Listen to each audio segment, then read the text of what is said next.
Palanpur aroma circle સહિત શહેરી વિસ્તારમાં ટ્રાફિકની સમસ્યા દિન પ્રતિદિન વધતી જાય છે। શહેરી રહેણાંક વિસ્તારમાં તૂટેલા રસ્તા પર ભારે વાહનોની અવરજવર જોવા મળી રહી છે। ભારે વાહનોની શહેરમાં પ્રવેશબંધી છતાં મોટી બે ટ્રકો જૂના ટેલિફોન એક્સચેન્જ સુધી આવી ગઈ હતી। પાલનપુરમાં એરોમા સર્કલથી શહેરની અંદર ભારે વાહનોની પ્રવેશબંધી છે, છતાં ક્યારેક ભારે વાહનો શહેરમાં પ્રવેશ કરી લેતા હોય છે, જેના કારણે શહેરની અંદર ટ્રાફિક સમસ્યા ઉદ્ભવતી હોય છે। શુક્રવારે વહેલી સવારે બે મોટી ટ્રક શહેરમાં પ્રવેશી અને દિલ્હી ગેટ વિસ્તારમાં આવેલા જૂના ટેલિફોન એક્સચેન્જ સુધી પહોંચી ગઈ હતી, જ્યાં મહિલા મંડળથી મહાજન હોસ્પિટલ જવાના રસ્તા પર ઊભી રાખવામાં આવી હતી। ટ્રકોમાં ભરેલ માલ બીજી નાની ટ્રકોમાં ભરી અન્ય જગ્યાએ લઈ જવામાં આવ્યો। વડગામ તાલુકાના સલેમકોટમાં રહેતી બહેનને માડી જાયો ભાઈ ન હોવાથી ગામના રોહિત સમાજમાં ધર્મનો ભાઈ બનાવ્યો હતો, જેમણે ભાણીના લગ્ન પ્રસંગે ₹1.85 લાખનું મામેરું ભરી સામાજિક સમરસતાનું ઉદાહરણ પૂરું પાડ્યું હતું। આ સત્કાર્યને લોકોએ બિરદાવ્યું હતું।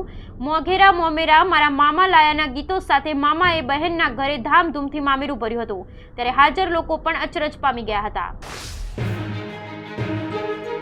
હાઈવે પર રિક્ષા અને ટ્રક વચ્ચે અકસ્માતમાં 3 ને ઈજા પહોંચી હતી। ઈજાગ્રસ્તોને સારવાર અર્થે સિવિલ હોસ્પિટલ ખસેડાયા હતા। ડીસા હાઈવે પર ખોડિયાર હોટલ પાસે ટ્રક અને રિક્ષા વચ્ચે અકસ્માત સર્જાતા છકડામાં બેઠેલા દેવી પૂજક પરિવારના 3 સભ્યો ઈજાગ્રસ્ત થતા 108 દ્વારા ડીસા સિવિલ હોસ્પિટલમાં સારવાર અર્થે ખસેડાયા હતા, જેમાં 2 ગંભીર રીતે ઈજાગ્રસ્ત થતા વધુ સારવાર અર્થે પાલનપુર ખસેડવામાં આવ્યા હતા। ડીસા રૂરલ પોલીસ ઘટના સ્થળે પહોંચી તપાસ હાથ ધરી હતી। તાલુકા કેળવણી મંડળ સંચાલિત ઓગળ વિદ્યા મંદિર થરાના 4 ખેલાડીઓ ગટકા સ્પર્ધામાં રાષ્ટ્રીય કક્ષાએ પસંદગી પામ્યા હતા। ગતરોજ SR મહેતા વિદ્યાલય રૈયા અને પ્રાથમિક શાળાના પ્રાંગણમાં રાજ્ય કક્ષાની SGFIની ગટકા રમતની અંડર-17 અને અંડર-19 ભાઈઓ બહેનોની ટુર્નામેન્ટ યોજાઈ હતી।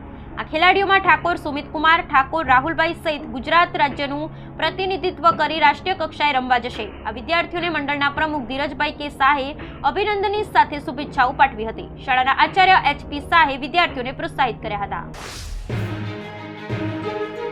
શક્તિ ભક્તિ અને પ્રકૃતિના ત્રિવેણી સંગમ સમા માઈધામ અંબાજીમાં 2 અલગ અલગ ભક્તોએ જગત જનની જગદંબાના ચરણોમાં 2 અલગ અલગ ભક્તોએ 1.520 ગ્રામ સોનું ભેટ સ્વરૂપે અર્પણ કર્યું છે। એક શ્રદ્ધાળુ માઈ ભક્ત દ્વારા 1 કિલો સોનાની લગડી જેની અંદાજે કિંમત 80 લાખ તથા મુંબઈના એક ભક્ત દ્વારા 520 ગ્રામ સોનાની લગડી ભેટ સ્વરૂપે જગત જનની જગદંબાના ચરણોમાં અર્પણ કરેલ, જેની અંદાજિત કિંમત 41,34,000 અને મુંબઈના અલગ અલગ શ્રદ્ધાળુઓ ભક્તદાતાઓ દ્વારા અંબાજી મંદિરમાં જગદંબાના ચરણોમાં સોનાની ભેટ કરી હતી। સ્વર્ણદાન કરનાર બંને દાતાઓએ પોતાનું નામ ગુપ્ત રાખ્યું છે। 19 નવેમ્બરથી વર્લ્ડ હેરિટેજ સપ્તાહની સમગ્ર વિશ્વમાં ઉજવણી શરૂ થઈ છે। સાબરકાંઠા અને અરવલ્લી જિલ્લાના 14 તાલુકામાં 180 થી વધુ પૌરાણિક વાવ ખંડેર બની ગઈ છે। કેટલીક વાવ કુકર્મ આચરવાનું કુખ્યાત સ્થળ બન્યા છે। વર્લ્ડ હેરિટેજ સપ્તાહની ઉજવણી સંપન્ન થવાની છે, છતાં તંત્ર અને પુરાતત્વ વિભાગ કુંભકર્ણની નિંદ્રામાં હોય તેવું ચિત્ર ઉપસ્યું છે। પૌરાણિક વાવની સાથે શૈકાઓ જૂના મંદિરોની જાળવણી કરવામાં તંત્ર તમામ મોરચે નિષ્ફળ રહ્યું છે, પરંતુ જલ મંદિરના બોર્ડ લાગ્યા પછી વાવ આસપાસની સાફ સફાઈ ભૂલાઈ ગઈ છે, જેના કારણે ચોમાસા પછી મોટા ભાગની વાવ જાડી ઝાંખરામાં ઘેરાઈ ચૂકી છે। પૌરાણિક સ્થાપત્યોની જાળવણી અને પ્રજામાં લોક જાગૃતિ લાવવા માટે હેરિટેજ સપ્તાહ ઉજવાતું હોય છે। સરકારની યોજનાઓ યોગ્ય લાભાર્થી સુધી પહોંચાડવી એ સૌથી મોટું સેવાનું કામ છે। આવા જ એક પરિવારના માતા પિતાની છત્રછાયા ગુમાવી દાદીમાના સહારે જીવન વિતાવતા ઠાકોર સમાજના 7 બાળકોને 2016માં સુઈગામની એક શાળામાં સદભાવના ગ્રુપના હરીશભાઈને મળ્યા। તેઓએ પ્રયાસ કરી તમામને એ સમયે આ યોજનાનો લાભ અપાવતા દરેક બાળકને મહિને ₹3,000 મળતા થયા અને તમામે અભ્યાસ પૂર્ણ કર્યો। 2 દીકરીઓના તો ચાલુ સાલે લગ્ન પણ થયા। દીકરી અનાથ હોય અને પાલક માતા પિતા યોજનાનો લાભ લીધેલ હોય તો તેને લગ્ન સમયે ₹2 લાખની સહાય પણ મળે છે। તેઓએ કુલ 17 આવા બાળકોને સહાય અપાવી અને એક આદિવાસી દીકરીને ₹2 લાખની સહાય અપાવી છે।